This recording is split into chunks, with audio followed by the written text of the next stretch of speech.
Armbar, I just got back the odd copy from our sponsors. Can you do the read for me? Oh, boss, you know I can't read. Right. Oh, look, it's Doubletail. Barry, can you spare a minute? Sure. What's up? Also, I'm pretty sure I asked you not to call me Barry. Well, Barry, our sponsors gave us this ad copy to read, and unfortunately our friend Armbar here can't read, so can you do the promo for us? Sure thing. Hey there, sports fans. Baragon Doubletail here to remind you Bard Rock Cafe is brought to you by Dragon Master Games. Shop at their online storefront for your D&D and TTRPG products, as well as collectibles. We're now also partnered with Fanroll, who make high-quality dice sets, dice bags, trays and towers, and other accessories. Follow our affiliate link and use code BardRockCafe at checkout to save 10%, and a portion of your order goes to support the show. Finally, you can also support the show directly by subscribing to our Ko-fi. Subscribers get access to wild rewards like exclusive bonus content, tarot readings from Rook, social media shoutouts, and tabletop games with the cast. As always, all the relevant links can be found in the show notes. Now, let's rock! Support the show, or I'ma come near ya! You can't threaten your listeners. It's not a threat, it's a promise! Support the show, jabronis!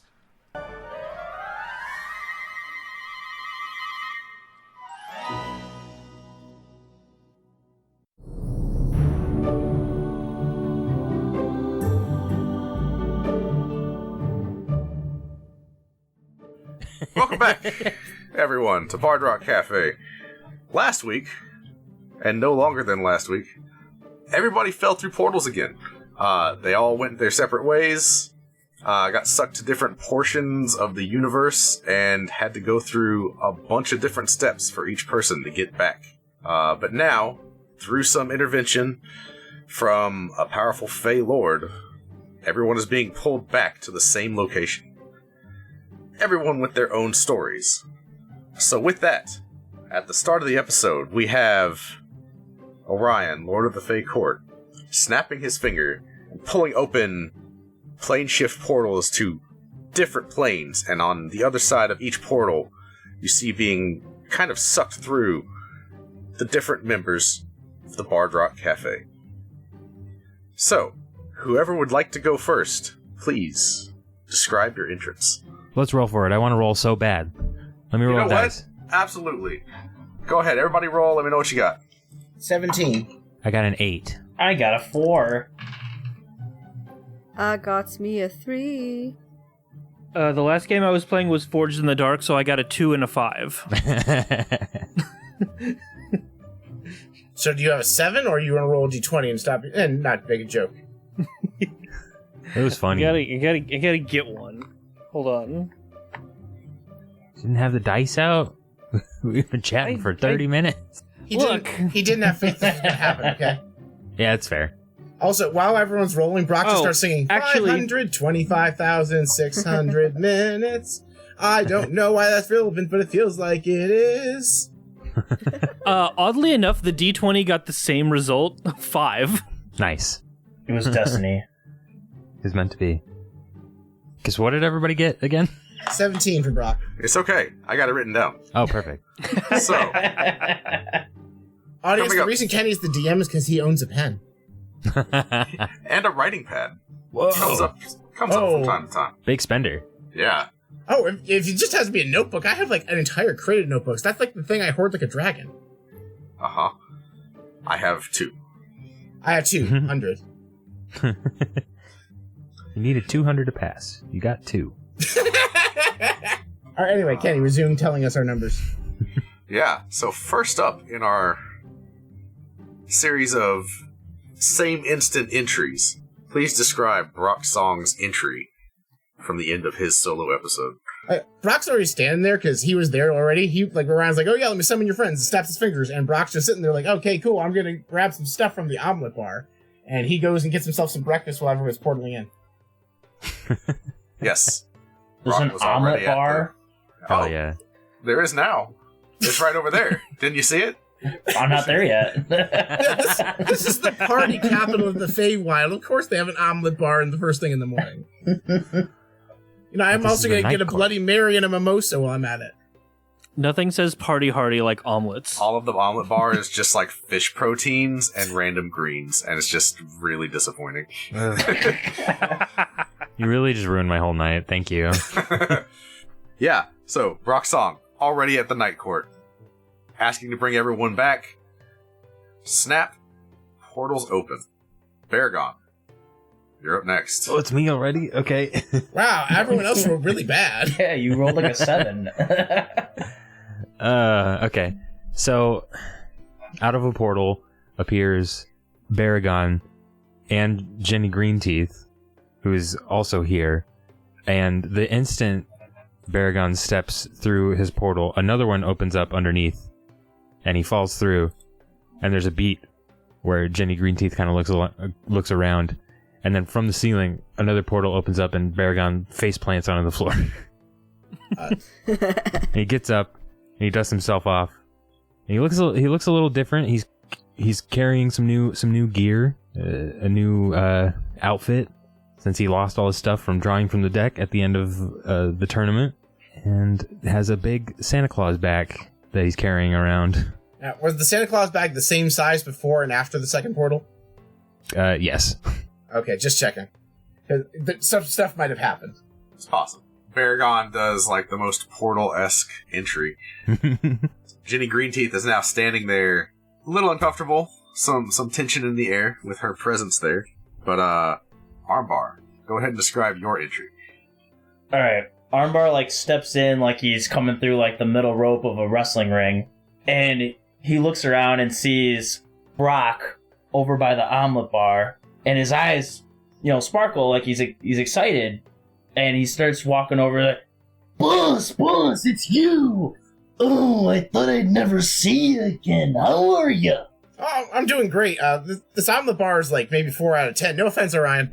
They listed all of like the traditional meats, the red meat. So, I have the chef eat, so I reach into my stuff and I just pull out some bacon bits to put on my omelet. Yeah, it looks like it's nothing but garbage. You shouldn't be eating this. No, I started like going, no, don't insult the host that much. I was making constructive criticism. Oh, he's one of them sensitive types, gotcha. By the way, have you seen Minibar anywhere?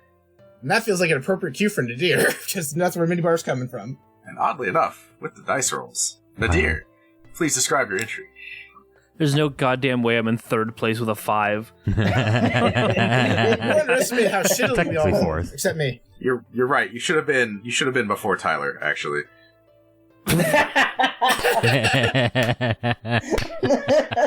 Oh well. To be fair, Nadir always arrives late. It's also a thing. Right. I'm old. I'm slow to get places. That's right. You literally showed up to a boss fight. Didn't.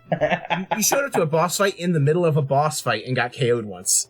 And I immediately I showed up to a boss fight and within I believe 2 seconds was dead. 6 seconds. This is Dungeons and Dragons, damn it. Right, but it wasn't a full turn. It wasn't. It was just Oh, that's fair. a surprise! Turn 0.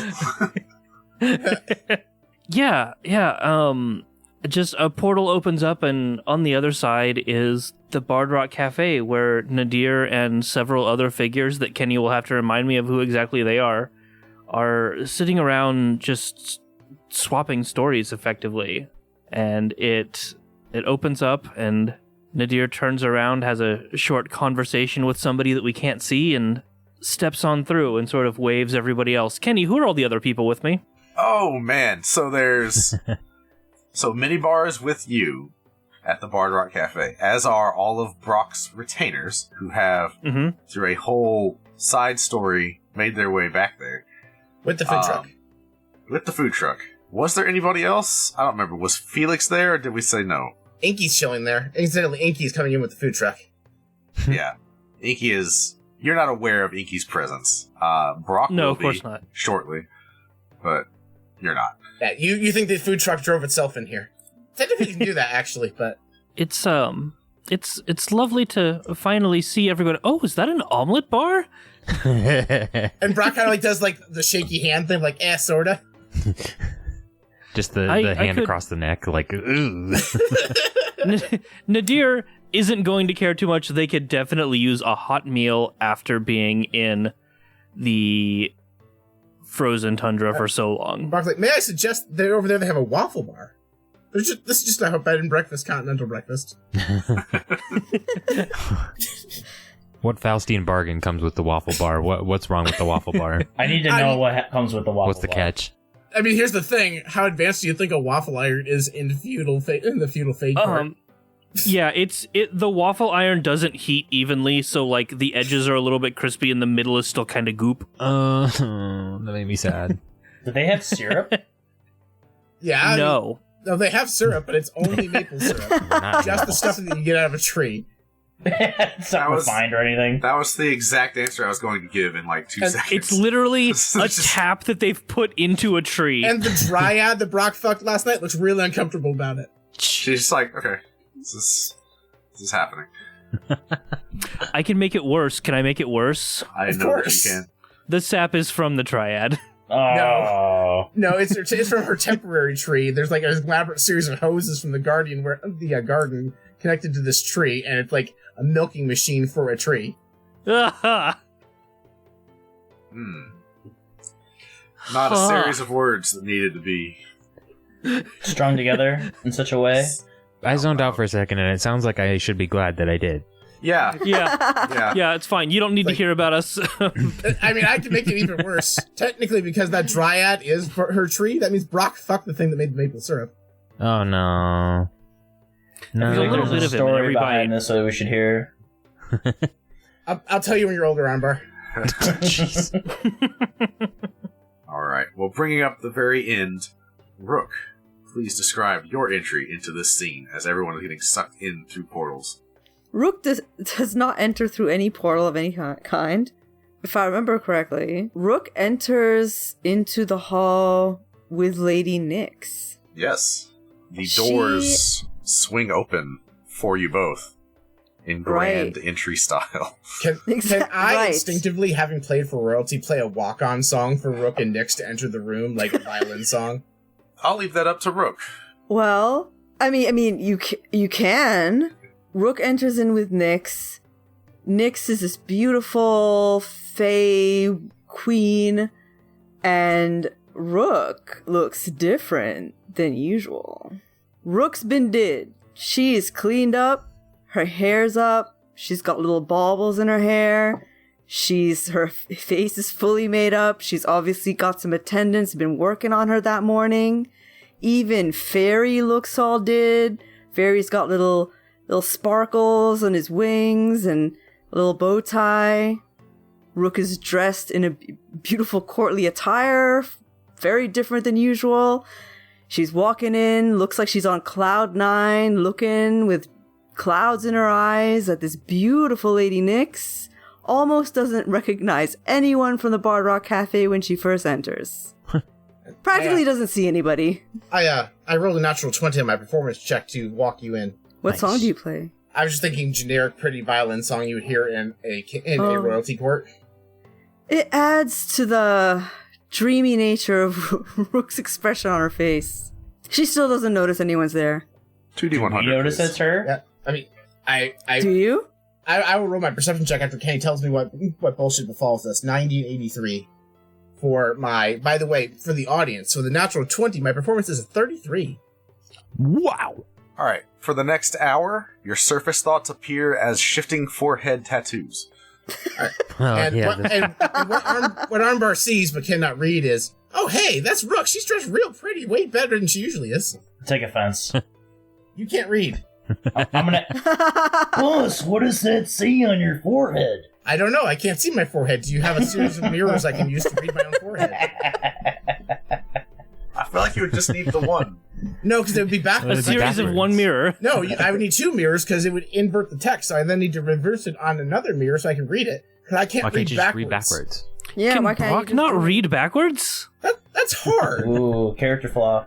I just No, want it's to not. Okay. just want to point He's out like a real that person. this would quickly devolve into a feedback loop of Brock trying to read his own thoughts, which is just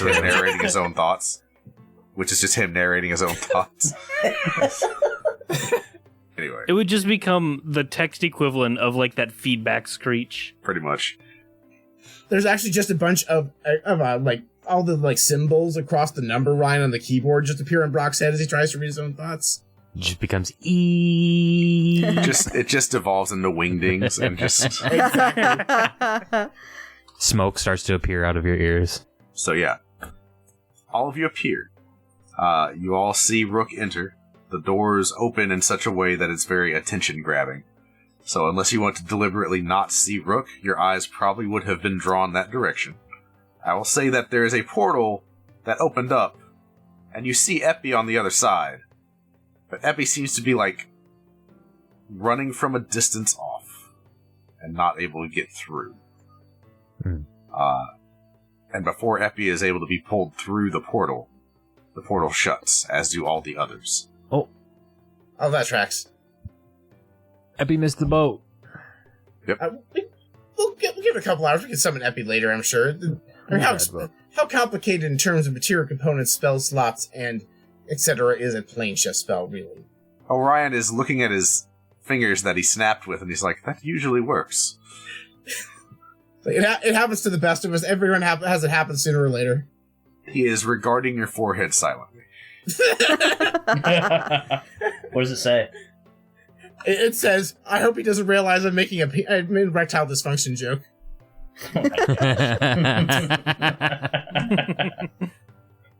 His eyes just have a little twinkle, and he turns and he goes, my wife! Everyone! Welcome to the Night Court. And may I introduce Lady Nyx, Queen of the Night Court. Rook claps enthusiastically. But as she's clapping, she's like, oh, who else is here? She looks around and she's like, oh. And then she realizes, oh, everyone can see what she looks like right now. And she suddenly looks very nervous and sweaty. Is Nadir over with Brock at the omelet and waffle bar? Yeah. You see Brock's forehead says, oh, for a second I thought he married Rook somehow. What? No, that's ridiculous. The syntax, it's like in my forehead. Brock's being completely silent. His forehead says the syntax was a little confusing. The syntax of my inner thoughts. No, the syntax of the way Orion introduced his wife. Oh. Yeah. I gotcha. And then Brock goes, hey, Rook, and waves his hand really big. Rook is like, You were staying here too? yeah, dropped in last night. My forehead says, oh, that's a pun. That was a really good pun. Armbar's gonna rush over and be like, "Oh, how you doing there, rookie?" And starts like patting her on the back like over and over and over again, like making her very like moving her forward as he's hitting her. I'm fine, Armbar. Armbar, I have a question for you. What? What is the current state of your hands after that adventure you went on? What? What is like how clean or dirty or tar covered are your hands currently? Oh, I would like say to- they're fairly dirty. I would like to roll initiative to try and cast Prestidigitation on Armbar in his hands. You know, you don't even need to. It's so much funnier. You should just do it afterwards. Yeah, I see the pig pen from Peanuts cloud of dust coming off the room. I just Right. walk up. Yeah. Yeah, right. Yes. Yeah. You see Nyx quietly just looking over Armbar and Brock, and looks like she's assessing Rook in the middle of all this, and also the growing stain on the back of Rook's very, very nice dress. No, I Prestidigitized it. It's fine. Her face Thanks. is just unreadable right now. If only she had rolled a 83 and a 90 on her wild magic table. Right? Lady Nyx glides over to Rook and says, "Please introduce me to your friends." Okay. So Rook, says, this is the Bard Rock Cafe crew. Bard Rock Cafe crew, this is the... And then she looks at Nyx, she's like, this is the Lady Nyx. I met her last night. We had a great talk. And then I slept here. In the court. I mean, not in the court. I mean, like in my own room. It was nice. So this is Nadir, and I gesture towards the deer. He's a really old elf, and he knows a lot of stuff. This guy who he's Armbar. Is Minibar's there, right? Yes, Minibar has arrived as well. Okay, so this is Armbar, and this is his Minibar. This is Brock Song, who owns the Bard Rock Cafe where we all met. Brock gingerly waves, and there's this uncomfortable moment where Nix sees on his forehead says, "I wonder if the lady and Lord of the Court would be down for a threesome," and he realizes that his forehead says that, and he looks really uncomfortable. Rook is like horrified. This is Doubletail, who I barely know, but he's been around. He's been around. Canonically, he was like your cool uncle when you were younger. I remember that from his back. We had like a brief interaction when you showed up. Undo. I said, this is Doubletail. I knew him when I was younger, and he's joined the crew recently. And there's usually Epi. Don't know where Epi is, but that's not new. I think upon being introduced, Baragon, Baragon like is shocked, like looking at the king and queen of the Night Court, and just is like, what is going on? And then upon being introduced, like immediately goes into like a very deep, like respectful bow. It's like, it's an honor to meet you, Lady Nix. Okay. Baragon, roll me a history check, please. Ooh, that's okay. What's on in this one? That's a 10. Okay. You have enough knowledge to know the appropriate way to bow to royalty.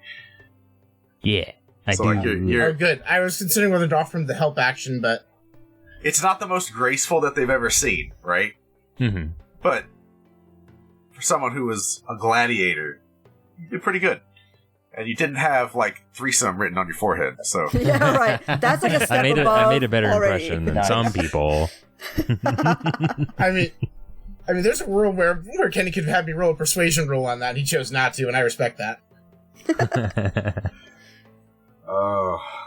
There's... Yeah. Lady Nix places her hand on your shoulder and says, "Please stand.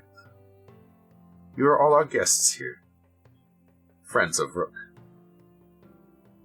Yeah, And my friends. Yeah. she gives Rook a knowing look, and there's just the faintest hint of, like, that wrinkling at the edge of her eyes that, like, she's smiling, but it's not showing, you know? She says, "You've all been through quite a journey, it would seem. How did you get to be all over creation?" I would like to perform the elaborate song I did for her husband the night before to give her a summary of the podcast. Okay. Sure. Just for the sake of doing something more creative than Star Wipe, and she knows the podcast. That is a 15 plus 13 for a 28. Plus Okay. 13? Yeah, I'm a level we're 11 level bard. 11 now, so... Oh my god. What? I'm not good at combat, I'm good at this. Not good at So, anything. your ability to tell a riveting tale is, unrivaled, right? You communicate everything that you as a group have been through up to the point where everybody is separated by the portals. At which point you would go on to your own portion of the story, right? Right. Oh, yeah, so you I guess catch- since I was telling everybody, I guess I start first. Sure. Yeah, that's what happened when we got separated, and then I got here, we partied really hard, and then some, gremlins showed up. I was trying to sleep and tried taking my stuff. We caught one of them, he's over there, and Brock points at the little quickling that he has prisoner. And It is wrestling against the bindings. well, I thought he agreed, like he was chill now, because he agreed, as long as we protect him from Lolth, whatever. Okay, that's right. Yeah. He's Yeah. not. He's just calm. He's just he's eating some fish from the omelet bar. Because he's a quickling, his body's just sort of vibrating intensely, right? This is way too still for him. Yeah, go ahead. And then I did I did like a legend lore, and I'm like 90% sure based on like all the spider imagery, the thing in the Winter Court is Lolth, and may or may not have eaten Tiamat. What? How do you eat? Like, I mean, not literally. It looks like she absorbed Tiamat's domain by killing Tiamat. Oh, that's worse. You know, she wasn't like going to town with a knife and a fork, Baragon. She doesn't pass. If only you could see the image of my thoughts, like you. There's actually an image of a Baragon with a knife and a fork on Brock's forehead. I will say, it is kind of fun to watch Brock do this performance because it's like having like the display screen with the sing-along portion to the Yeah, song. right. It's like those YouTube channels that like do transcriptions of music. Yeah. And just have the sheet music on the bottom of the screen. That's great. Sheet music and the lyrics. I have 2 lines of text going. Yeah. Important question. On a scale of 0 to Code Lyoko, how big is Brock's forehead? God. What a scale. I mean, that's like a scale Wow. of 1 to 1,000, right? Pretty much. Like 1,000 might be lowballing it, to be honest. like average sized. Like his character art's on my little Discord avatar. If you wanted to try and gauge it. I don't know when the Code Lyoko is the top end of the scale. How to number that? Hang on, hold. Like where is a normal ass? Can your forehead fit the entire Code Lyoko theme song? No. First of all, no. Second of all, I'm trying to figure out where on the scale a normal ass human head goes. Is it like a 10 out of 1,000? Is it like a 20 out of guess. 1,000? Anyway, he has a normal sized forehead. I feel like Oh, man. Brock could just tip his hat forward a little bit and like get rid of this issue. I could, Does he or want to? I could cast a minor image and create a Jumbotron version of my thoughts for the sake of this effect. And then I have a Code Lyoko times 2 size forehead. Jeez. Oh. At that Brock's point, I can forehead. just Mega Mind. No, I believe that means your face has fallen off. the wild magic causes Brock's forehead to grow like a sports car with the Right. top going Yeah. down. Yep. Brock's forehead grew 10 sizes that day. And then as the music stops, the reverse, and the hair comes back up, and he's back. And then I just put the top hat back. I'm like, oh shit! I go open up the food truck. There are several hundred top hats in it now because many hats are just chilling in there with my extra hat. It has been, yeah. Like, would anybody like a hat? Oh, here, Umber, I have a bowler hat. Oh, I've always wanted a hat of my own. Thanks, boss. Somebody roll perception. I will do so. 19 plus 4, 23. Yeah, plenty, right? So you see Prince Orion kind of like looking at the hat of many hats and the countless number of top hats.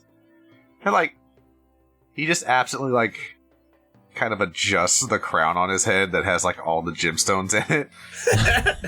And then puts his hand back behind his back. Just thinking about it. Just considering it.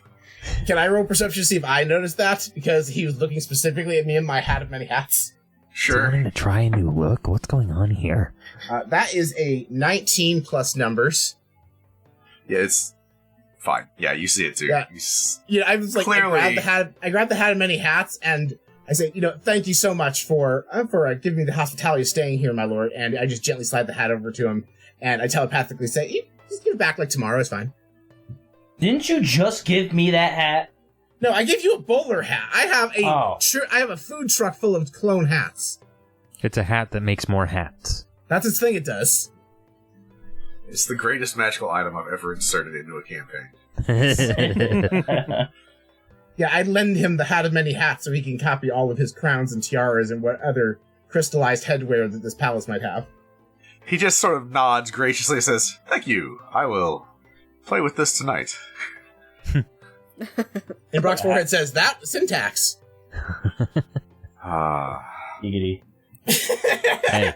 Actually, yes, Brock's forehead just says the word giggity. Well, we know what Brock's been up to, I suppose. That's some concerning stuff. Yeah, and Brock, when you're looking at Brock's forehead and you say that, it says, please don't let him know that I fucked a shit. You did what now? Nothing. Sorry. And my head says, had sex with a dryad. God damn it, forehead. Sorry, I feel like I'm intruding. This feels weird. How long does this one last for? Have we done the science on this one? It's an hour above game. It's going to last this whole conversation. Oh, great. My god. Armbar, can I borrow your bandana, please? Well, I guess, boss, but I don't see why. Like, Armbar has no idea what my forehead says. That's true. Armbar does see... Actually, I have a question for you, Armbar. Did you have any extra bandanas in the food truck for the tournaments? There might have been the one that I used to wipe my armpits with. There's now 50 of them, and they all just smell a little... No, I'll take the slightly less sweaty one. And I cover my forehead with the bandana in a really bad Armbar cosplay. Are you sure you don't want my bandana? You seem to really want it. Oh yeah, no, I have to take the... Wait a minute, I can do this myself. I cast Disguise Self, and I turn into a cosplay of Armbar. Not Armbar, just a cosplay of Armbar. Yeah, because you can't alter yourself with Disguise Self. You don't change your outfit. So I'm just dressed like Armbar, including my glistening pecs. Okay. It's a muscle suit. No. It really is, right? 100%. Not believable at all, just...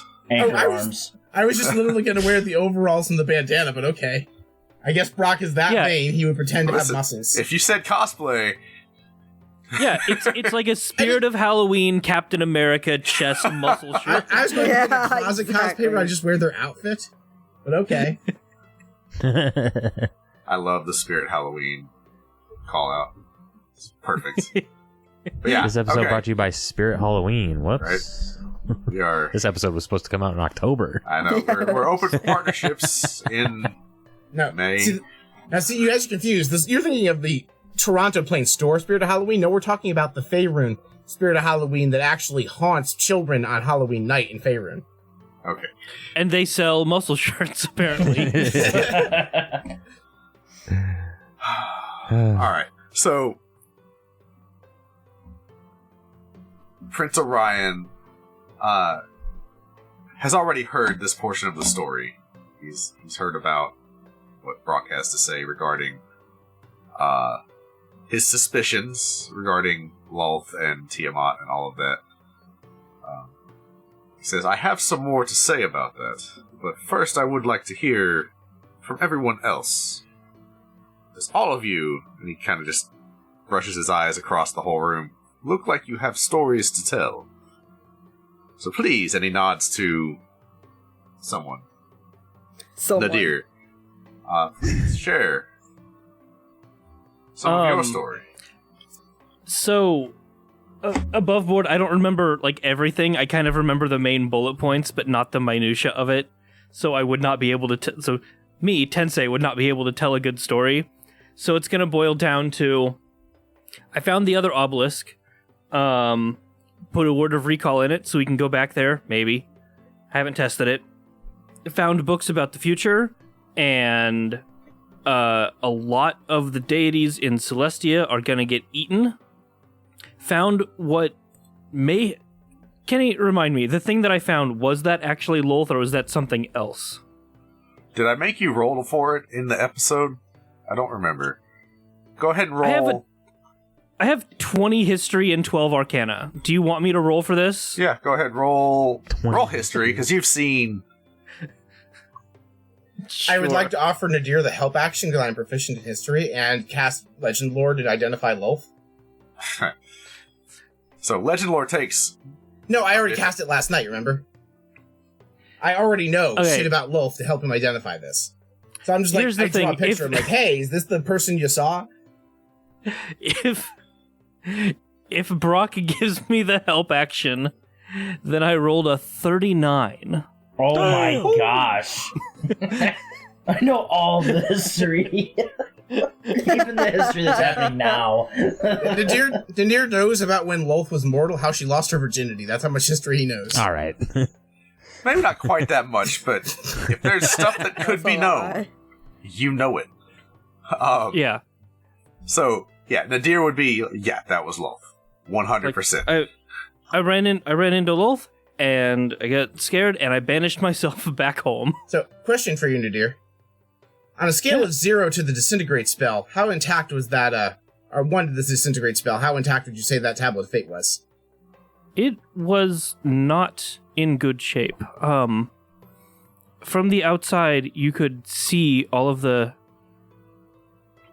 strands of fate sort of frayed and strained, almost as if they could snap. Shit. Anyone have a wish spell lying around?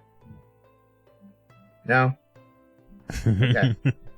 That'd be nice. But So when our wizard is here, one of us needs to ask him to ask his book to help us write a spell to repair a magical artifact.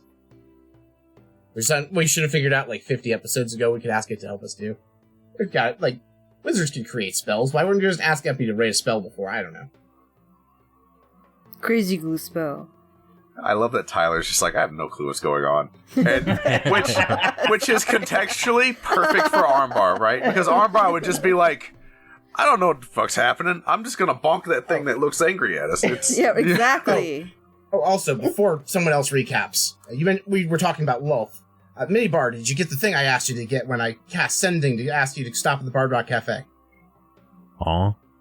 But at the end of my episode, we used the Sending spell to ask Minibar to make sure that he had the symbol of Tiamat that I won in the tournament. Oh. Are you going to talk in his voice, Kenny? Oh, you want me to do it? It's usually okay. I don't know. The answer is yes. I'm still in practice. Hang on.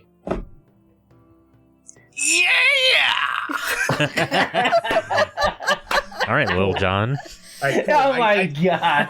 I take the holy symbol of Tiamat from him and I give him a lollipop because I have the chef eat and carry snacks with me.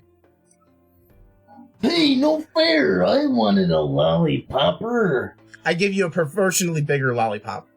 That's right. I still got my tongue off that mini bar. Katisha. For the audience, can you just put Lolthy Pop in the Yeah, chat? sorry, I didn't want to interrupt y'all. No, too good not to share. funny. I like that you went with it because Khadijah's same brain, but I just wasn't gonna say anything. Yeah, it's actually a lollipop that looks like a spider in terms of shape. Like they crafted the hard candy into a spider. It's That's left over awesome. from the Spirit Halloween that you went to. Exactly, there you go. Okay. So yes, Minibar presents you with the symbol to Tiamat. This is something Tiamat is not Tiamat, Lolth is looking for, and we have it, so we should keep it safe. After the minute of silence, Brock's like, "Oh yeah, Armbar, what was your journey like?" Oh, I ended up on a beach looking at a sea of boiling tar. And there was this strange man in a cloak. Looked like he wasn't much of an eater. And he wasn't much of a talker either. He took me in his boat, and we met some of my old arena buddies. Although they were kind of dead. But I got some really cool power. And then I met Granny Snickerdoodle. And she was in this window from a different plane, and she called the goddess Shantae. Never met a broad like her before. She gave me this rose here, which apparently helped save us from death, and then the cranky man in the boat brought me back. Here I am. Talia, dear, I'm talking to the Dryad friend. Is she here? I feel like she was here with my it would be rude of Brock not to bring her to breakfast after their wonderful night together. Off in the corner, trying to situate herself inside of a flower pot. She looks up and goes, "What?" You are probably one of the best experts on plants I could ask for. Could you come and examine this flower for me? She walks over, and do you allow her to interact with the flower that you were given? That's an Armbar question. It is. I asked the dryad that I had sex with to examine your rose. Will you let her look at your rose? What do I even say to that? I mean, you just know that like Brock asked a lady who looks kind of like a plant to examine your flower. Well, I guess I don't see any particular reason why you can't. He just pulls it out from his back pocket. So, despite being in Armbar's back pocket, the flower seems to recover quickly from its... It can only be described as like, when you press flowers in a book and they just get really flat and really preserved? It seems to like bounce back from that. And as the dryad takes the flower, so she has been looking worse for wear from being separated from her tree. Holding the flower seems to rejuvenate her. Like, where there's some bark on the edges of her shoulders and like arms peeling a little bit. It seems to reinvigorate and reattach itself. She says, This is powerful. I've never seen anything like this. Well, of course it is. It came from a goddess. What else would it do? I would keep this with you. It's helping me, but it's not... I can feel that it's not meant for me. She hands it back to you.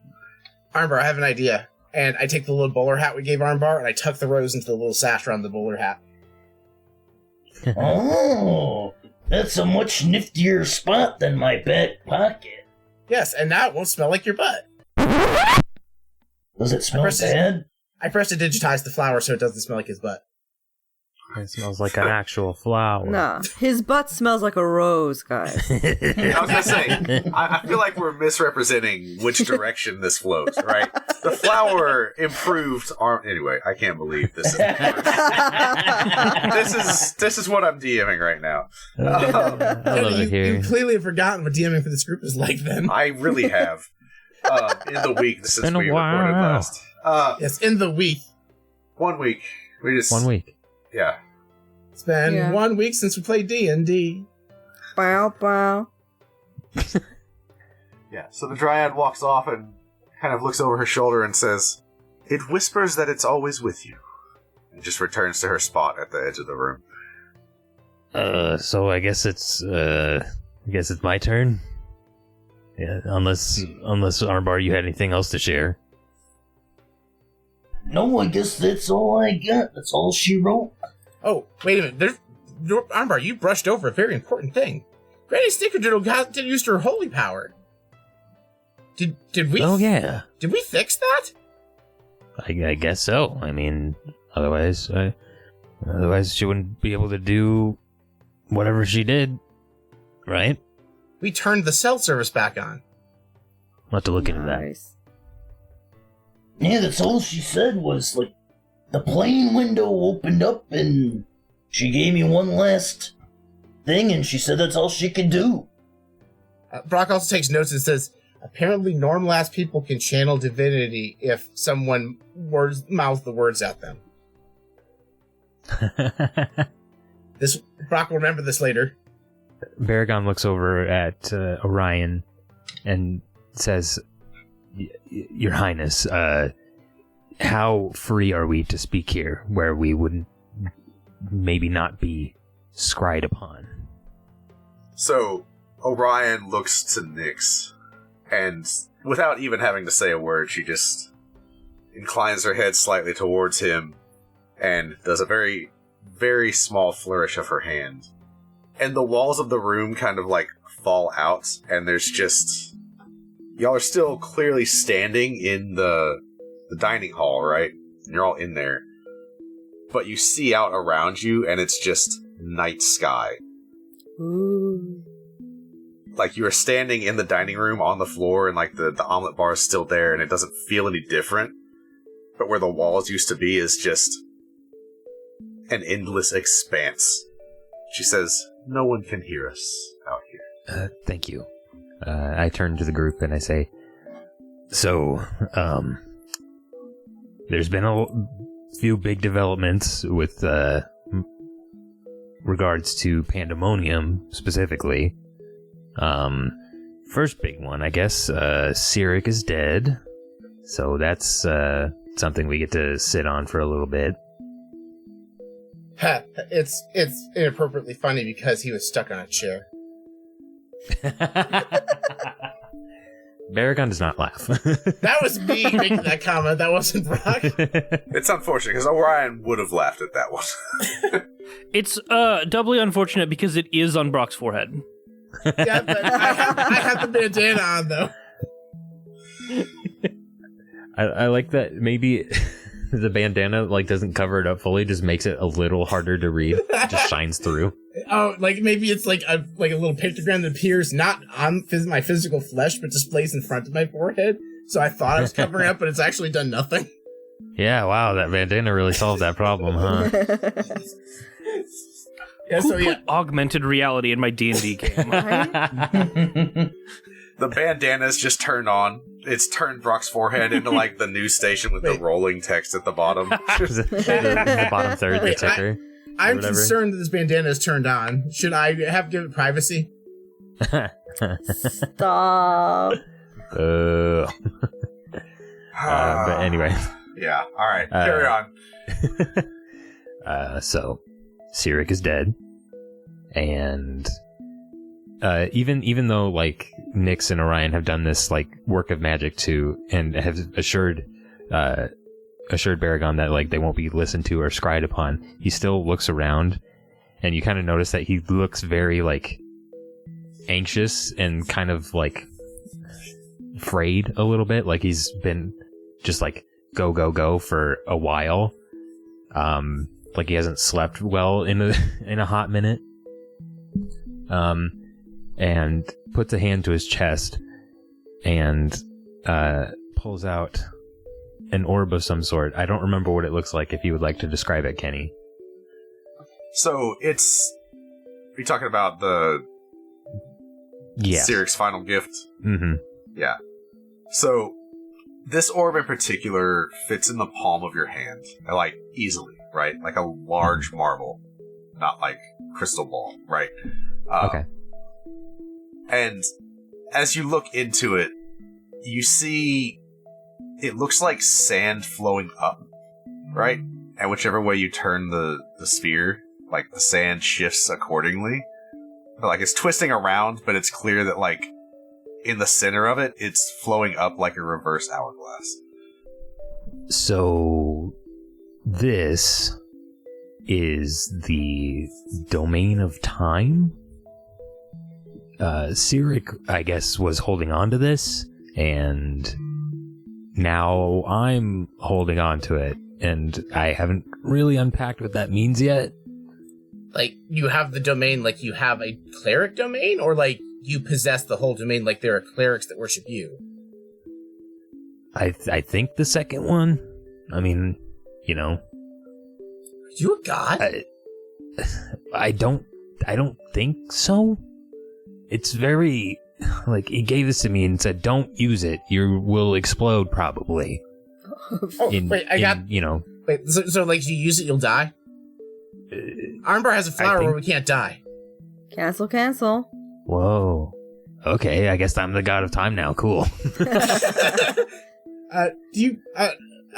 Your lordship, do you have, like, some sort of chamber of a hyperbolic variety where my two friends could go train to master his time powers?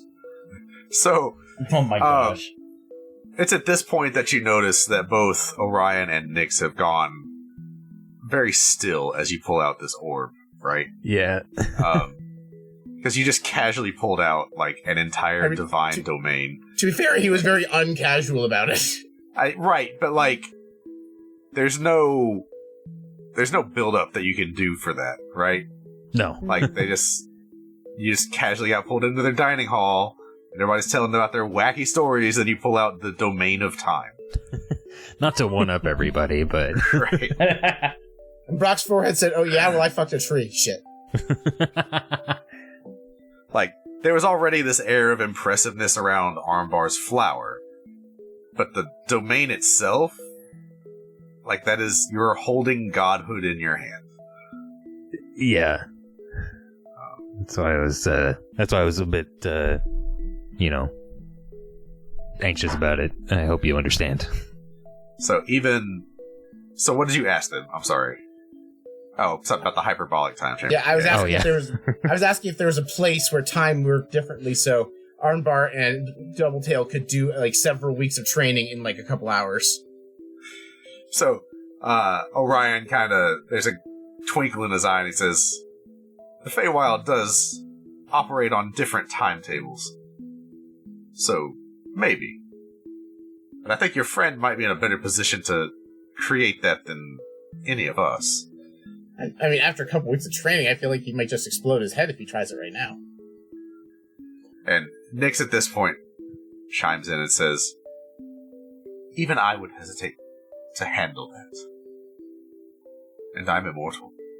I don't know what it will do to you. But unfortunately, I don't think I'm in a position to give it to anybody anyway, even if I wanted to. But we have this now, and, the tournament was supposed to kind of be one last job type deal for me, but I'm in it now. So here we are. I'll do what I can. You're in it to the end now, brother. Welcome to the family. Hey, Kenny. Yeah. I just had a thought, and I think Nadir would have had it too, but it's not going to be said aloud. Can I just DM it to you and you tell me how stupid I am? Yeah, of course. Go ahead. So Okay. the role Any of opportunity Nadir to will not tell be you how played by stupid Kenny, you are. as apparently Tenzai has taken the role of DM.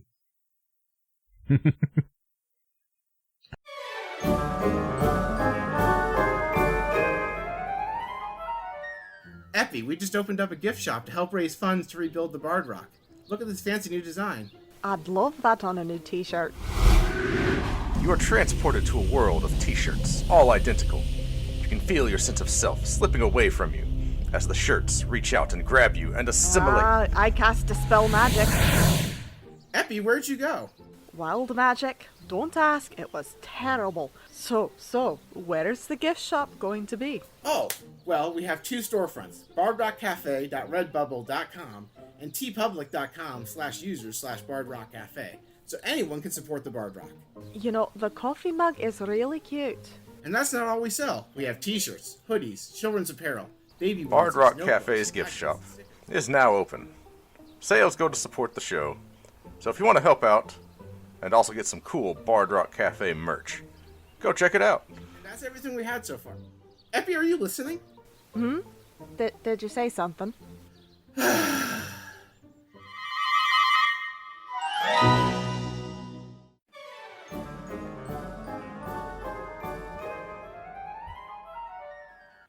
Epi, Diana, I brought you both a cup of tea. It's not Earl Grey, but I think you'll enjoy it. Oh, I've had your tea, and it's all cups of lies. First of all, I make the finest tea prestidigitation has to offer. Second of all, this is a new line of teas we'll be serving at the Bard Rock from now on by our partners at Many Worlds Tavern. Oh, I've heard of them. I'm particularly fond of Sleepy Fields and Golden Root myself. Well, look, if it's good enough for Diana, it's good enough for me. I'll have a cup of that Verdant Harbor. Of course! Here you go. And I pour Epi a cup of tea. Epi, roll perception to determine if the tea is made of lies. Damn it. That's a natural one. First of all, you are absolutely convinced Brock used prestidigitation on this tea. Second of all, you feel a wild magic surge inside you, and dozens of thirsty customers appear outside of Brock's food truck right here in the graveyard. No worries, folks. We have plenty of tea from Many Worlds Tavern for all of you. Try a cup of Sage's Gate or Sacred Spring. Somehow I already have dozens of cups of this already prepared and steeped for this occasion. Of course you did. Want to brew some of this delicious tea at home? Just go to http://manyworldstavern.com/bardrockcafe and use the code BardrockCafe at checkout to save 10% on your order. As always, a portion of your order supports the show. And if you're a coffee drinker like my good friend Armbar, they have options for you there too. Brock, I'm happy for you and all, but get your food truck and all your customers off my lawn. Sorry, Dan, I can't hear you. This tea is selling like hotcakes. And so are the hotcakes. Bye, everybody.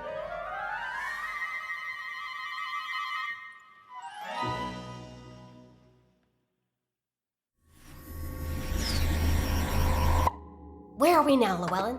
Well, Meanie, it looks like we've arrived in a universe where Jump Leads is part of the Bard Rock network of podcasts. The Bard Rock Network? Wow! That's a whole new audience ready to experience our adventures jumping through parallel universes, like when we found that colony of religious robots, or the time we were chased by a knife-wielding dinosaur. What about when you spent a whole episode looking for a bathroom? We don't have to talk about that. Listen to the scripted sci-fi comedy podcast audiences are calling a cross between Sliders, Doctor Who, and Lower Decks. Jump Leads. Season 1 available now wherever you get your podcasts. Season 2 coming soon. Who was that? Sounds like this reality is actually an ad spot. An ad spot? Wait, so none of this is canon? It was, until you asked that question. Oh, yeah, so Cyric is dead. That's point number 1. Also, on a, less immediate, problem, actually a problem that I managed to solve, Moloch is also dead, so we don't have to worry about that guy anymore. Oh, cool. How'd he die? It's so weird. He got, there was this wizard who made a giant foot that kicked him in the dick, but the foot turned into a mouth and bit his dick off. It was so weird. So weird. Bigsby's giant foot kicked him in the dick so hard that it formed a mouth and bit his dick off in the act of kicking him? Yes, actually. Were you there? That's crazy. Yeah, I'm not. Just the very vivid description you provided created this very graphic image in my mind. Yeah, it was kind of, I didn't like the guy, but that was a bit much for my taste. What a way to go. So that problem's kind of nipped in the bud. So I do want to say, above game, I totally forgot that Malil is also in the room with you guys. Oh, yeah. Anyway, carry on. I'll think about him in a second. Yeah, so can I test something? Do you mind, Baragon? I reach out to physically try and hold the god domain to see what happens if someone other than him tries holding it but not using it. I think I actually back away and don't let you touch it. Listen, I'm all for doing experiments and stuff, but I really I almost hesitated to show you guys this. This feels serious. That's fair. Alright, so are you letting Brock touch it or no? No. Okay. Nothing I wanted to see my own head explode. Oh yeah, I have some stuff for you guys. I in my travels have come across a few goodies that I thought would be good for all of you. Well, wait. Oh yeah, Epi's not here. Yeah, we should also let Rook summarize her visit here first. Right. Yeah, we can do this later. But I just have some stuff. Don't let me forget. I signaled this Dryad to make a Christmas tree. So you guys mentioned Rook, right? Now, Rook is really sneaky. And she, I can roll for this if you want, Kenny, but she snuck over to the part of the breakfast bar where the waffles are. She's already done it. She has a small bowl filled with the whipped cream, the syrup, and some pieces of strawberries, and she's already shoving it in her face. I'd like you asked to roll for waffles. She doesn't want waffles. She just wants the toppings. Okay. And she's eating the whipped cream, the strawberries, and the syrup. And Fairy is enjoying it too, enjoying a strawberry or two. And when you mention her name, she just slowly turns. Her and Fairy do the slow turn. Is it my turn? You just got a whole strawberry in your mouth. Exactly. Are they sea salt strawberries? So there's that awkward moment of somebody chewing really quick to swallow their food so they can tell a response to a question, right? Right, she's like, so, okay. As I said, I've been here with Fairy, and I learned that the Spring Court doesn't have a prince right now, or a king, or nothing. Doesn't have anybody right now, and because of that, that's been causing the problems with the Winter Court, which honestly, kind of only know because of Lady Nyx last night. But here's the thing. They've been missing their prince in the spring court.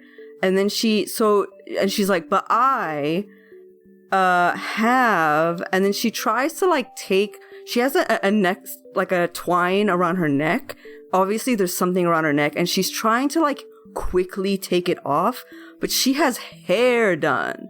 So she starts to try and do it. She's like, it's, and then Fairy has to help her a little bit. She yanks off this damn thing and she goes, okay, there's a spring court prince that's missing, but he's here. And she holds out this glass orb that she's been wearing around her neck with a small figure in it.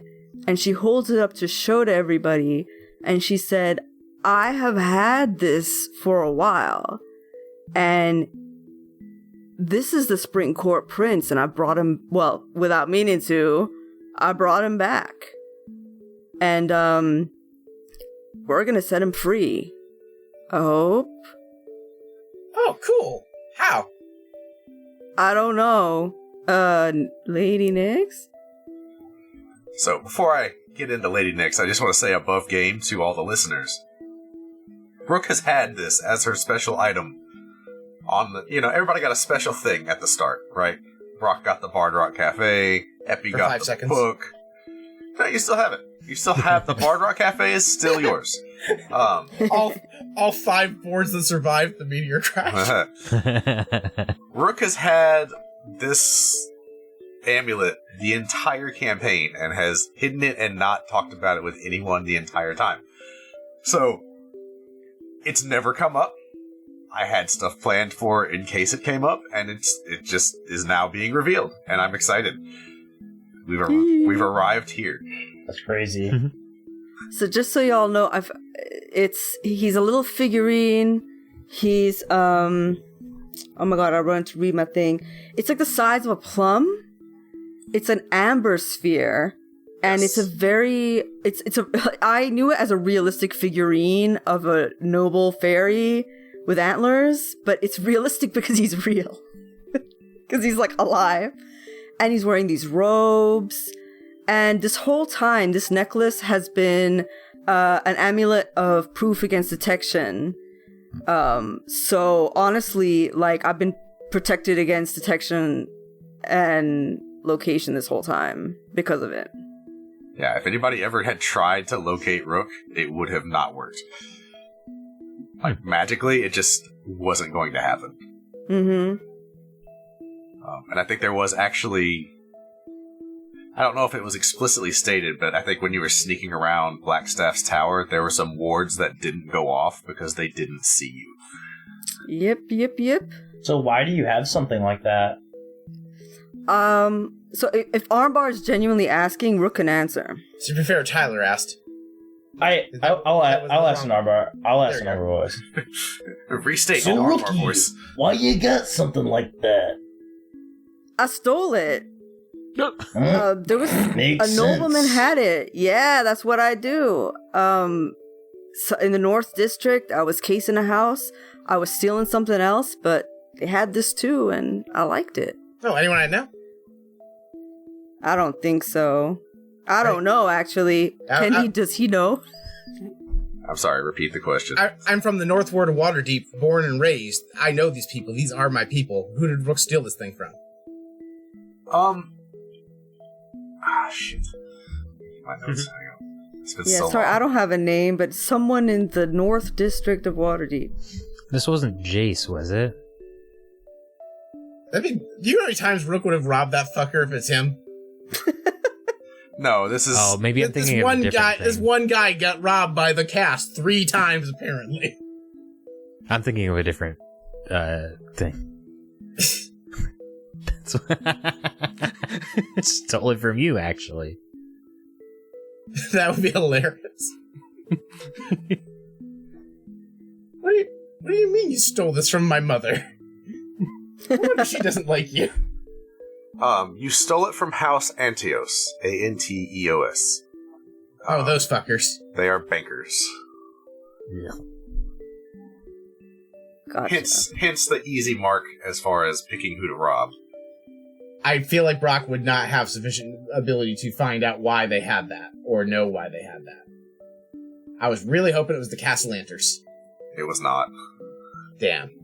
That was a conscious decision for it to not be them. Felix was even looking into this necklace the whole time and couldn't actually figure out what was going on with it. So, at this point, Nyx steps up and states simply that it is odd that it found its way to you. There are complicated magics on this amber medallion. Not just anyone should be able to pick it up, much less benefit from holding it. For me to carry it does nothing. The amulet makes itself defy scrying and identification, but not me. But when you wear it, it protects you as well. So, in one way or another, it seems the amulet has chosen you. Who makes amulets that choose people? I don't know What that kind of this magic is an amulet. I think it is perhaps a prison. Duh. Who would have a reason to try and imprison the Lord of the Spring Court and the means to do so?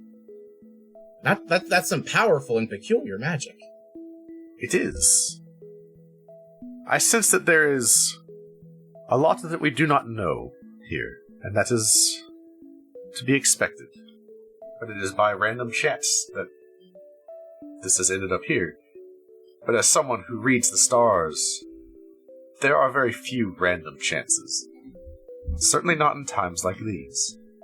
I believe, young Rook, that you were brought here for a reason. Rook's all blushy.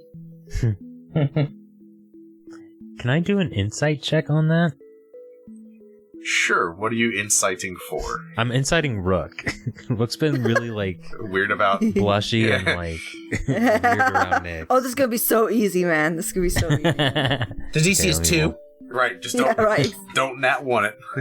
Okay, 16. Yeah, oh my god. She's so crushing on Nick so hard. Okay. Who in this court isn't? That's fair. Pretty much it, yeah. Baragon just kind of looks at Rook for a second and goes, yeah, relatable. Anyway. Yes. I think that's everybody. Baragon, you said you had something for us? Oh, yeah. I have some things for you guys that I've picked up. I got a to-go bag from Pandemonium. Oh, man. I gotta find it in my... I didn't have enough stamps in my loyalty card for that the last time, 2 times I went. Had a goodie bag at the end of the party. It wasn't really a party, it was more of a murder. I mean, how many crows were there?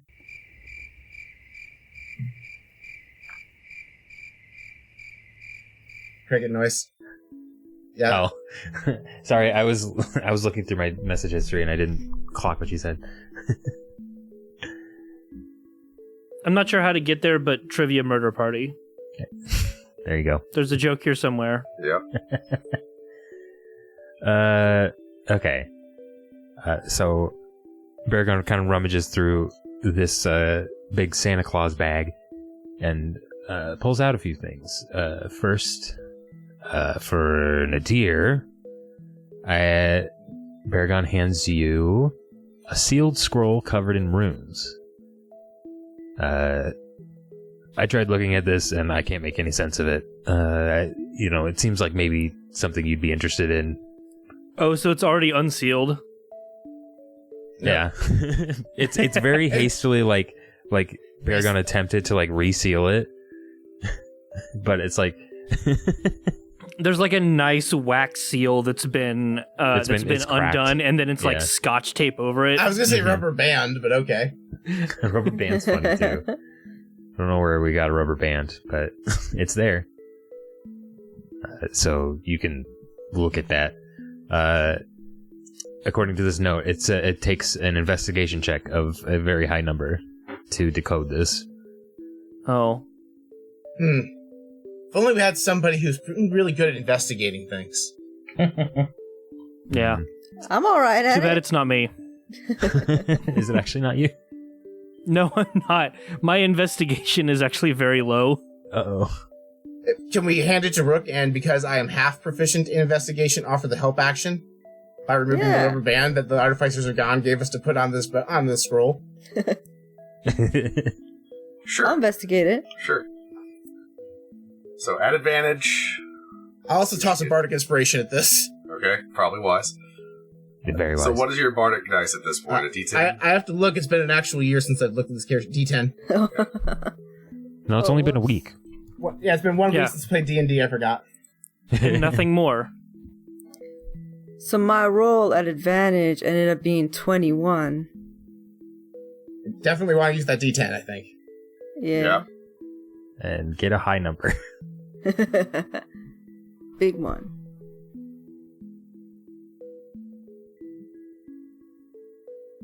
The suspense is killing me. Likewise. So is that a 21 with the D10 as well? Or? No, before the D10. We're waiting for her to roll it. I'm rolling it? Shit. I thought you did that. Oh, I can roll it, sure. Yeah, let me roll my D10 really quick. I can do that. No, I could do it. Oh, shit. I should have made you do it. What did you roll? I rolled a 1, yo. Well, I rolled a 2, so it's up to Kenny whether that's relevant. Oh my gosh. Yeah. What's going on? That's not enough to do it. No, shooting my boot. Well, I mean, I guess you guys could keep working on that. I'm no help with that at all.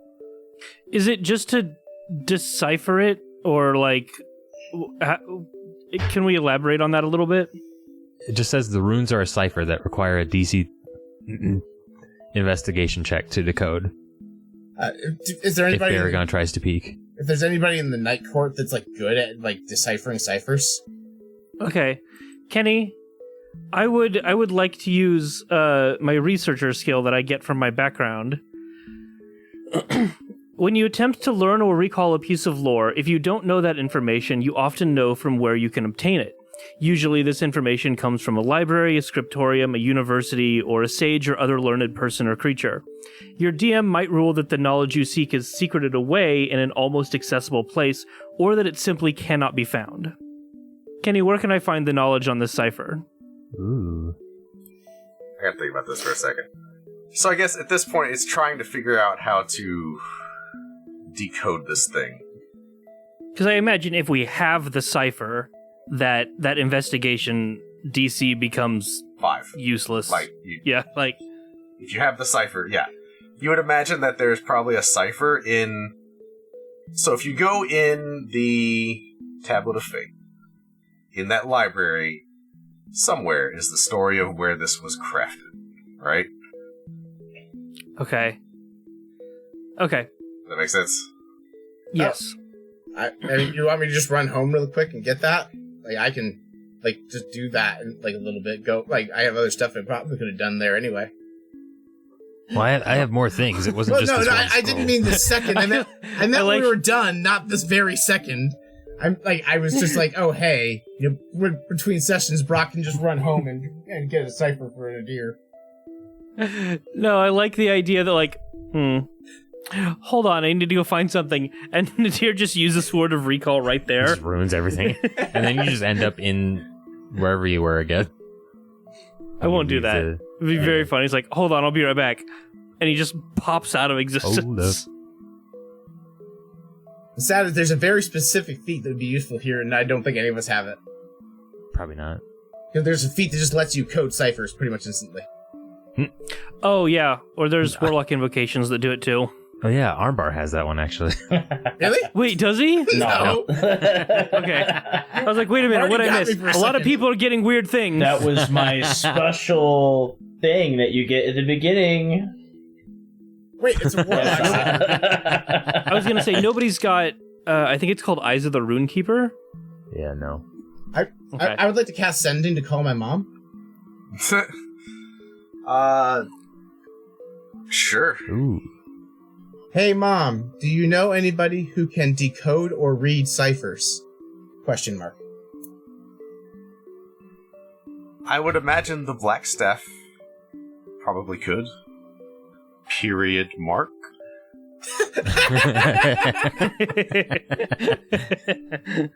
My mom says to ask the black staff. Well, I guess that's a problem for later. Hopefully that comes up. Or when Epi gets here, maybe Mort can also decrypt ciphers. That's the thing Mort can probably do. Anyway, Kenny, did I proc wild magic? Either of the spells I cast this session? Get my dice out real quick. That's a lot of dice. Second time, yes. So with the one you just did, yes. That is a 96. I thought it was a 99, but I saw the little line under the 6. Alright, so. What is your concentration? So my concentration, that would be just my constitution bonus, right? Yeah. 3. It's a constitution saving throw, right? Yeah, plus 3. Okay. So your persuasion and your constitution saving throw swap for 10 minutes. Well, that's kind of sad. Yeah. Oh. Is your constitution saving throw like plus 13 now or something? Yes, it is. You can eat whatever you want. Brock just eats one of the fish, like turns the omelet bar into a sushi bar and starts scarfing fish. Oh wait, I'm still rude. Here, Doubletail, have some fish. No, actually, that makes sense because that makes sense with the other stat swap too. Actually, I like how Doubletail isn't even offended that I said, "Oh, hey, you're a cat man. You probably eat fish," and handed him some herring. I love fish. There's nothing wrong with that. Do we really want to try to get this, like... No, we investigated the thing enough for now. Okay. I was gonna say, like, I think we still have the coin of absolutes. We do! No. Nadir, roll the coin of absolutes! Oh, we could have used the Felix dice on... We can worry about this later. This is not important right now. I'll work on this later. Okay. I still have gifts to present. Anyway, you said you had something for me in exchange for this delicious fish that I definitely provided you myself. Yes. I pull out. It looks like a microphone, and I give this to you, and I say, "I'm not sure what this will do for you. You'll have to mess with it." I will tell you, above game, this is the Showman's Magic Microphone, or the Magic Mic for short. You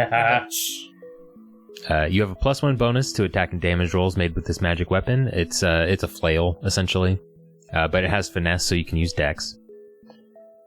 This microphone allows the user to use the thaumaturgy cantrip, but only the following effects. Your voice booms up to 3 times as loud as normal for 1 minute, or you can create an instantaneous sound that originates from your point of your choice within range, like a rumble of thunder, the cry of a raven, etc.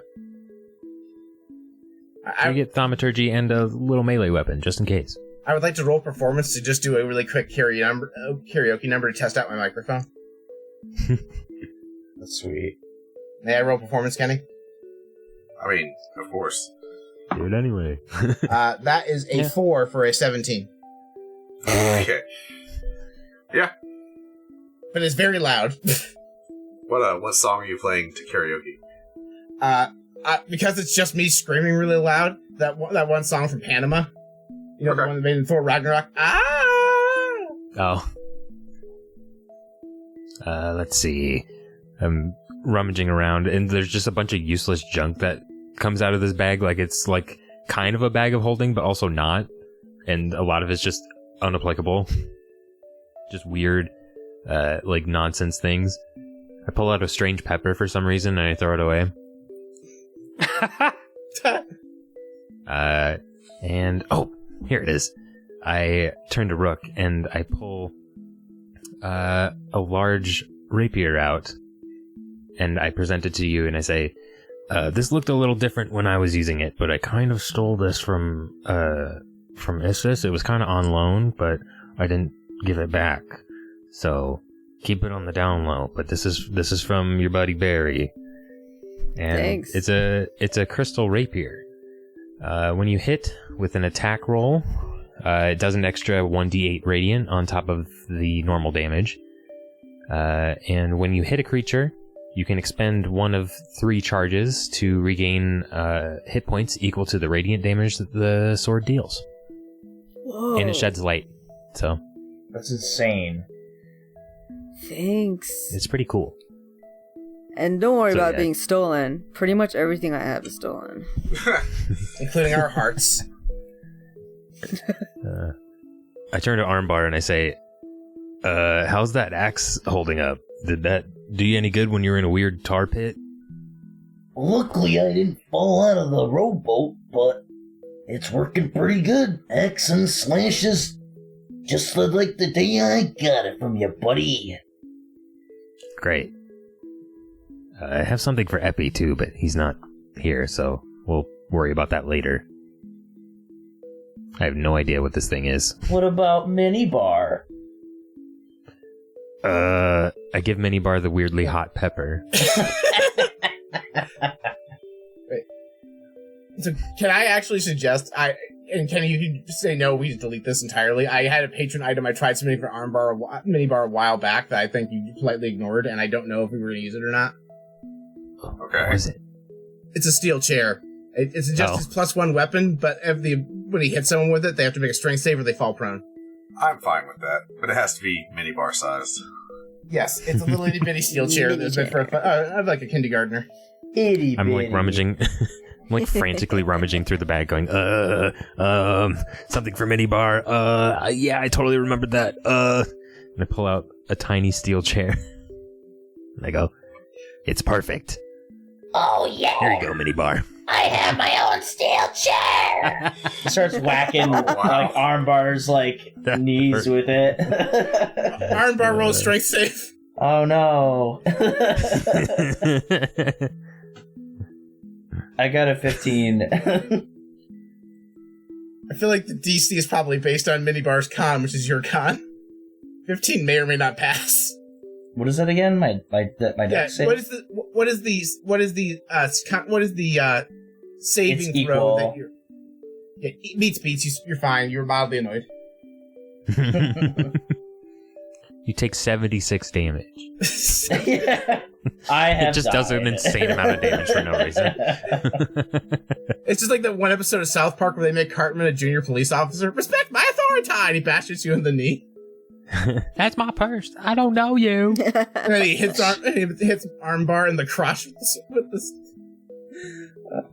But as you did throw that pepper over your shoulder, Minibar did catch that, and he stuffed it in his pants. Oh dear. Oh, that's gonna. All right. To be fair, he's a We'll save that monk, for so later. I don't think he has to worry about like irritation in that regard. That's fair. Above game, he's saving it for a special Oh, dear. someone to return and pull a prank. Aha. Let's see. Is that everybody? Did I get everybody? Epi's thing I'm holding on to. Yeah, I think that's good. Alright. This has been Berry Claws. See you next time. Brock folds up the fake Christmas tree and pops it into a little briefcase. Perfect. I just have the Just a Iron Man foldable- Mark. I have the Iron Man Mark II suit, but a Christmas tree.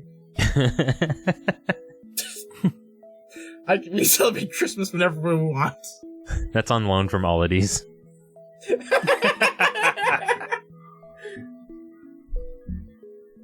Anyway, So, I think what's our next move? I think we need to figure some stuff out. I'm gonna go make a phone call really quick, and Brock just pieces out to the like garden where he was before, with the symbol of Tiam in hand and Inky following him like a dog.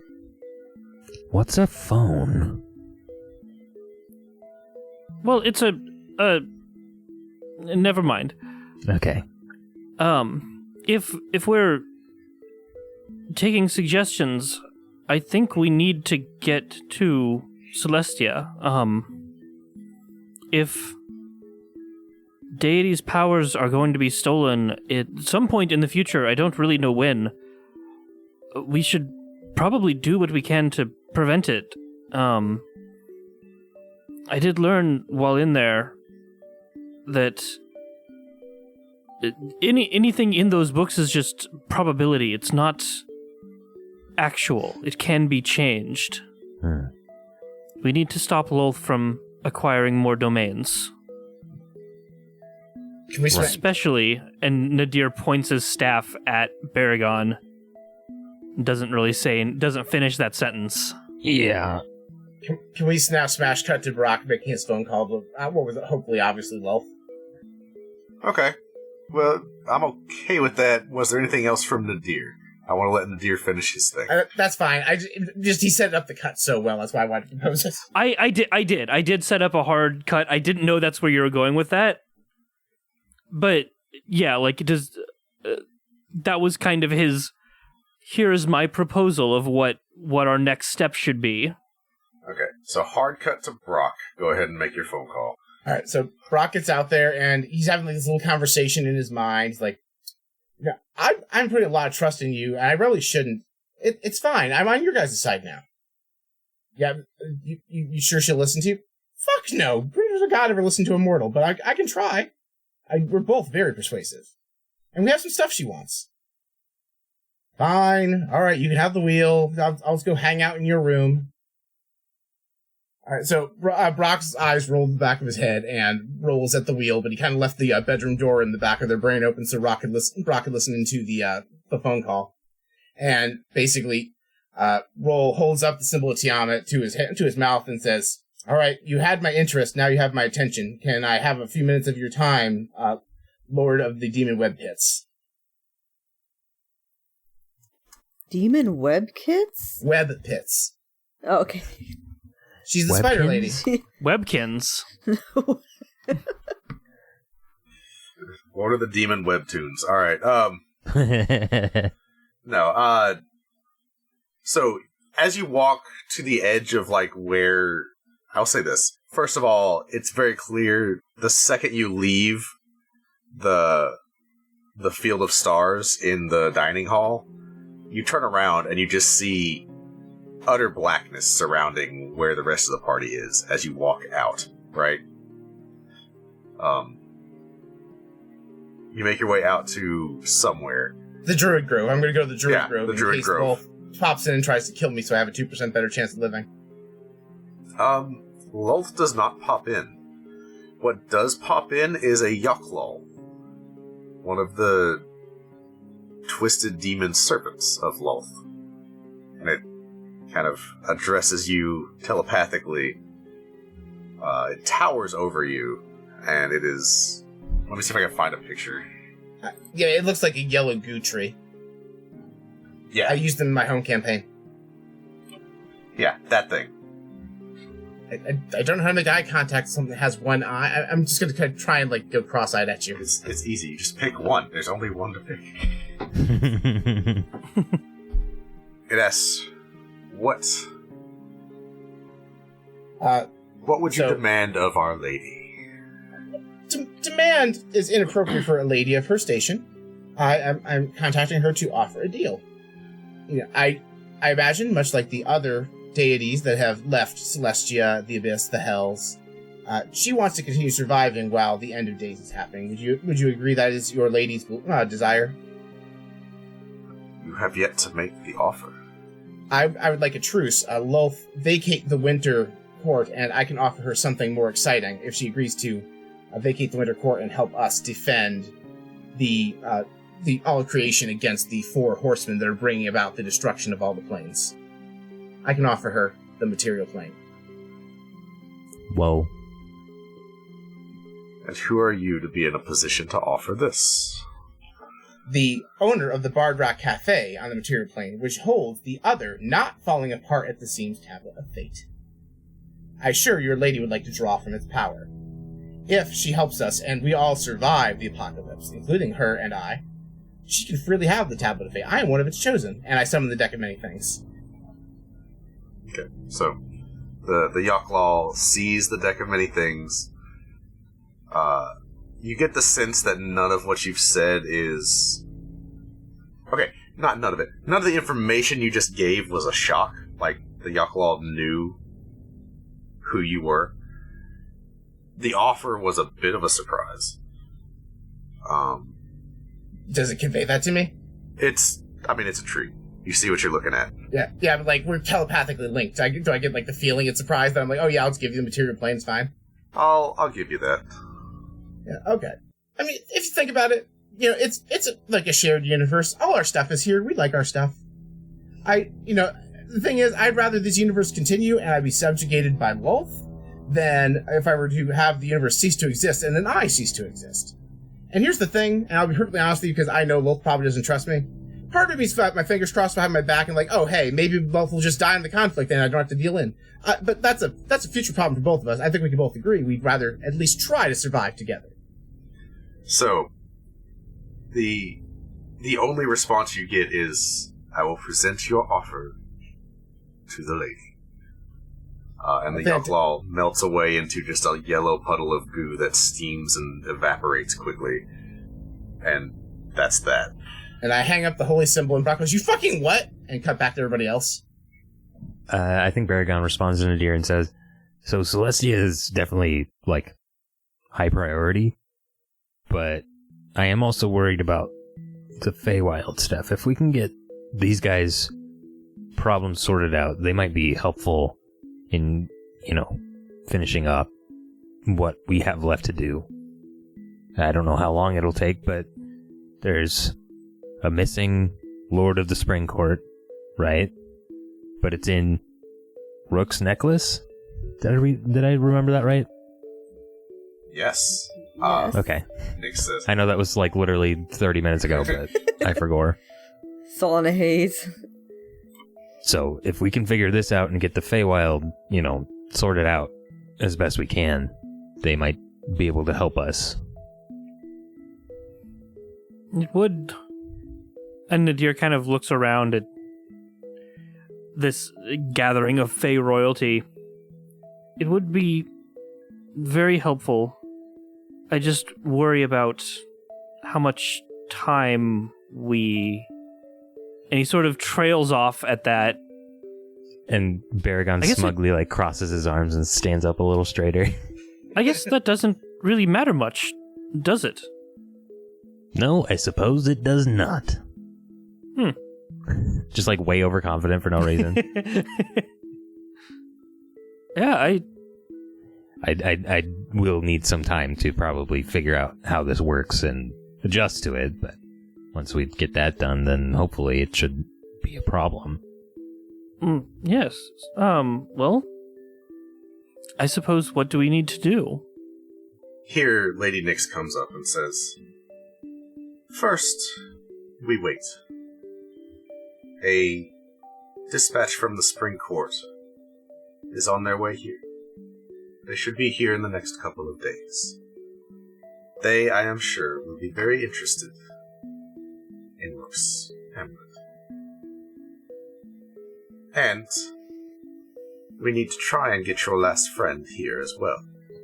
I was going to say, I am a little worried about Epi. And Orion claps his hand and starts rubbing them together. Yeah, I kind of want to try that again, actually.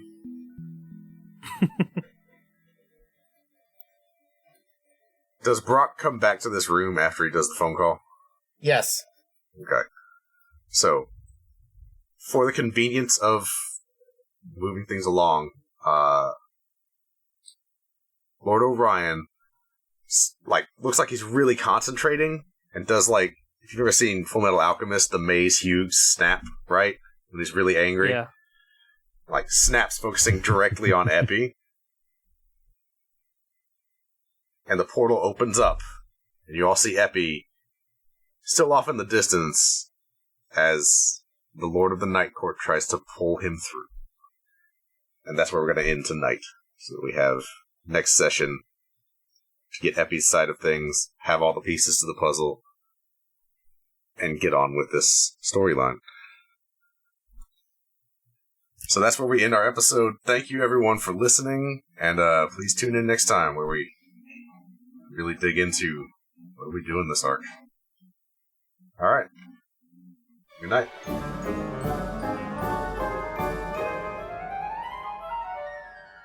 Isn't this basically just the same thing as before? Do you have a degree in marketing? Because I have a degree in marketing. He's got you there, Doubletail. Your only degree's in the School of Hard Knocks. Sure, whatever. Paycheck's a paycheck, I guess. That's the spirit. Thanks for listening to Bard Rock Cafe. We have the best fans. Remember to follow us on social media so you never miss an update, and be sure to check out our sponsor, Dragon Master Games, for your TTRPG needs. If you aren't already, consider subscribing to the show on Ko-fi to help cover production costs. Subscribers get special rewards like their own channels on the podcast Discord, personalized messages in the mid-roll ad spot, and more.